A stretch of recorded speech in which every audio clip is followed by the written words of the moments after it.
दोस्तों, एक बार फिर इस चैनल में आप सबका स्वागत है।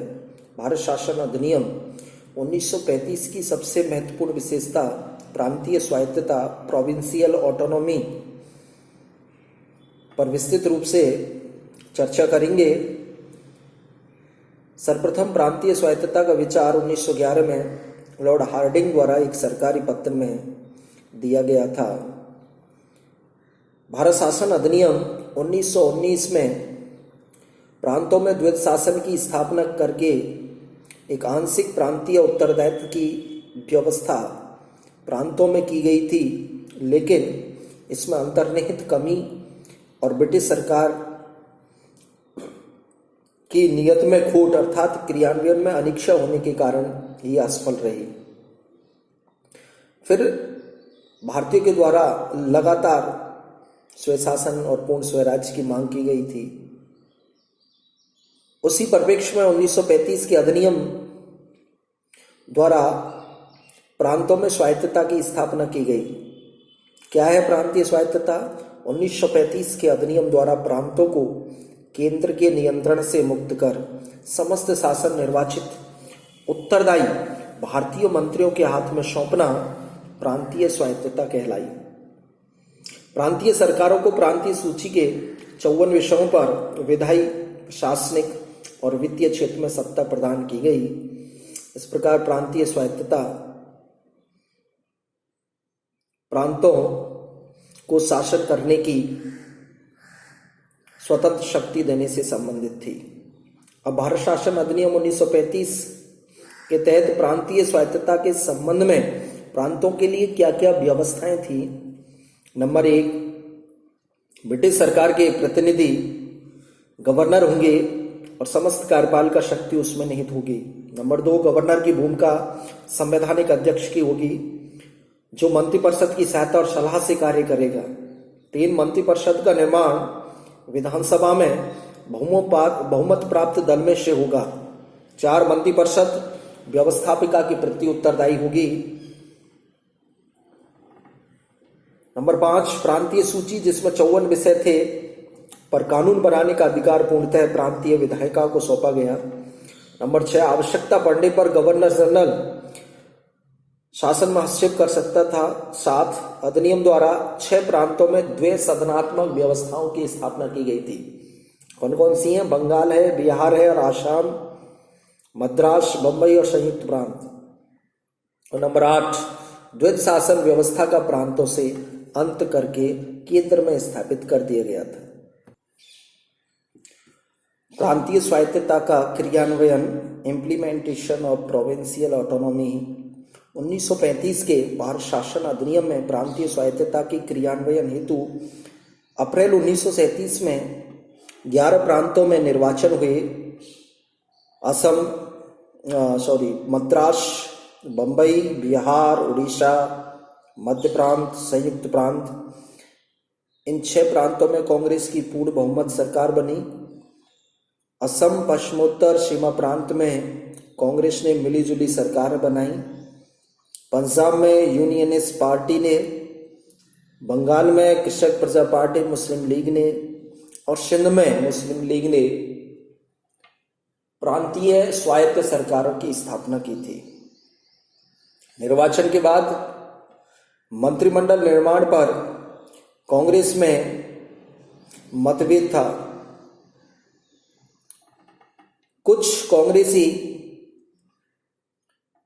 प्रमुख राजनीतिक चाहते थे कि तुरंत मंत्रिमंडल का निर्माण किया जाए, लेकिन कुछ ये चाहते थे कि गवर्नर जनरल ये आश्वासन दे कि वह स्वविवेकीय शक्तियों का प्रयोग नहीं करेगा, लेकिन ये संभव नहीं था, जिसके कारण कांग्रेस ने तुरंत मंत्रिमंडलों का निर्माण नहीं किया।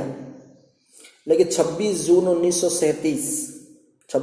1937 को गवर्नर जनरल लॉर्ड लिनलिथगो ने भारत में संसदीय व्यवस्था की पूर्ण स्थापना का वचन देने पर कांग्रेस ने मंत्रिमंडलों का 8 राज्यों में निर्माण किया, महत्वपूर्ण कानून बनाए, जन कल्याणकारी योजनाओं को मूर्त रूप दिया। लेकिन मुस्लिम लीग का जो रवैया था, खासकर संयुक्त प्रांत में, वो शासन में अवरोध उपस्थित करने का रहा, जिससे कारण ये सरकारें उतनी प्रभावशाली सिद्ध नहीं हुई जितनी होनी चाहिए थी। एक और ये क्वेश्चन यहाँ पूछा जाता है कि जून 1937 में ही जो 8 प्रांतों में कांग्रेस की सरकारें बनी, उनके पर्यवेक्षण के लिए एक संसदीय बोर्ड की स्थापना की गई थी 3 सदस्यीय, जिसमें सरदार पटेल, डॉक्टर राजेंद्र प्रसाद और अबुल कलाम आजाद थे। ये क्वेश्चन कंपटीशन में पूछा जाता है। उपलब्धियां क्या रही हैं? लगभग 28 महीने इन सरकारों ने कार्य किया था। उनकी उपलब्धियां: नंबर 1, कांग्रेस शासित प्रांतों में मंत्रियों ने गवर्नर के सहयोग से अच्छा शासन किया। 2, विकास उत्थान के लिए कल्याणकारी योजनाएं बनाई। 3, संसदीय शासन व्यवस्था में स्वयं प्रशिक्षित हुए। स्वस्थ परंपराओं का विकास किया, जैसे सामूहिक उत्तरदायित्व। बहुमत दल का नेता सीएम बने। नंबर 4, अल्पसंख्यकों, कृषकों, हरिजनों के हितों के लिए कई महत्वपूर्ण कानूनों का निर्माण किया गया। प्रांतीय स्वायत्तता की असफलता। ब्रिटिश शासन ने प्रांतीय स्वशासन जो 1 अप्रैल 1937 में स्थापित हुआ, उसने कांग्रेसी सरकारों से संवाद किए बिना द्वितीय विश्व युद्ध में भारत के शामिल होने की घोषणा कर दी, जिसके विरोध में इन 8 कांग्रेसी मंत्रिमंडलों ने अक्टूबर 1939 में इस्तीफा दे दिया और लगभग 28 महीने प्रांतीय स्वायत्तता के बाद इसका अंत हो गया। ये मुख्य कारण था इसकी असफलता का। अन्य जो उत्तरदायी कारण है: नंबर 1, प्रांतीय सरकारें आंतरिक और बाह्य दोनों रूप से पूर्णतः मुक्त नहीं थी। नंबर 2, गवर्नरों को स्वविवेकीय और विशेष दायित्व थे जो उनकी इच्छा पर निर्भर थे, निरंकुशता प्रदान करते थे। नंबर 3, विधायी क्षेत्र में गवर्नर व्यवस्थापिका द्वारा पारित किसी भी विधेयक को अस्वीकृत या गवर्नर जनरल के विचारार्थ रोक सकता था। अध्यादेश जारी करके विधायी क्षेत्र में भी हस्तक्षेप कर सकता था। 4, वित्तीय क्षेत्र में गवर्नर विभिन्न मदों को अस्वीकृत या स्वीकृत कर सकता था। नौकरशाही का वर्चस्व बना रहा क्योंकि वे गवर्नर के संपर्क में रहते थे, कार्यक्रमों को विफल करने की कोशिश करते थे, जिससे इन कांग्रेसी सरकारों की शाख धूमिल हो। 6, मताधिकार 12 से 13% था, अत्यधिक सीमित था, जिसके कारण प्रांतीय स्वायत्तता व्यावहारिक रूप में सफल नहीं हो सकी। फिर भी पंडित जवाहरलाल नेहरू ने कहा है कि कांग्रेस के पद ग्रहण से मनोवैज्ञानिक परिवर्तन हुआ, संपूर्ण देश में एक उत्साह की लहर दौड़ पड़ी। इसके साथ साथ भारतीय नेताओं ने अपनी योग्यता, क्षमता का परिचय दिया, राष्ट्रीय आंदोलन को गति दी। इस अधिनियम की यही सार्थकता है। दोस्तों, प्रांतीय स्वायत्तता एक महत्वपूर्ण विषय है, समझाने की कोशिश की है। आपको पसंद आया हो तो इसको लाइक करें, शेयर करें, सब्सक्राइब करें। Thank you.